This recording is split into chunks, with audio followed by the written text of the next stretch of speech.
کراچی میں پے در پہ خواتین کو ہراساں کرنے کے واقعات پیش آ رہے ہیں۔ رواں سال خواتین کو ہراساں کرنے کے 7 واقعات رپورٹ ہو چکے ہیں، صرف 2 ملزمان کو گرفتار کیا گیا۔ عمران حفیظ کی رپورٹ دیکھیے۔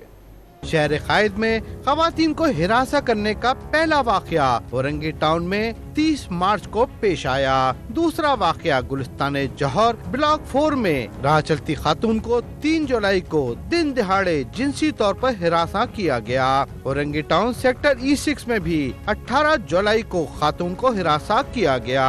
سمن آباد میں 1 اگست کو خاتون کو ہراساں کیا گیا۔ بلدیہ میں 16 اگست کو راہ چلتی خاتون کے ساتھ غیر اخلاقی حرکت کی گئی۔ نارتھ کراچی 11B میں بھی راہ چلتی خاتون کو 22 ستمبر کو ہراساں کیا گیا۔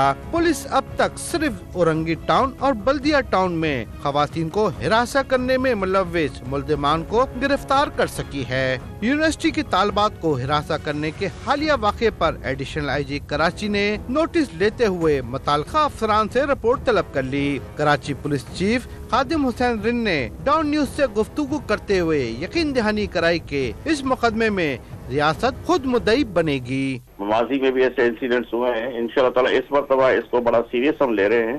اس پہ نہ صرف کیس داخل کریں گے، اس کو گرفتار کر کے کورٹ تک پہنچائیں گے، اور اسی لیے ہم جو ہے وہ اسٹیٹ کی طرف سے کیس داخل کر رہے ہیں، تاکہ پرائیویٹ پرسنز جب ہمیں کوآپریٹ نہیں کرتے تو کورٹوں میں بھی یہ لوگ بچ جاتے ہیں۔ راشد مناز روڈ ضلع شرقی اور وسطی کے حدود میں آتا ہے۔ SSP ضلع شرقی کے مطابق ان کے کسی تھانے کی حدود میں ایسا واقعہ پیش نہیں آیا، جبکہ ضلع وسطی کے SSP کے مطابق ویڈیو چند روز پرانی ہے۔ اس سے متعلق تحقیقات کر رہے ہیں، جلد ملزم تک پہنچ جائیں گے۔ Imran Hafeez, Dawn News, Karachi.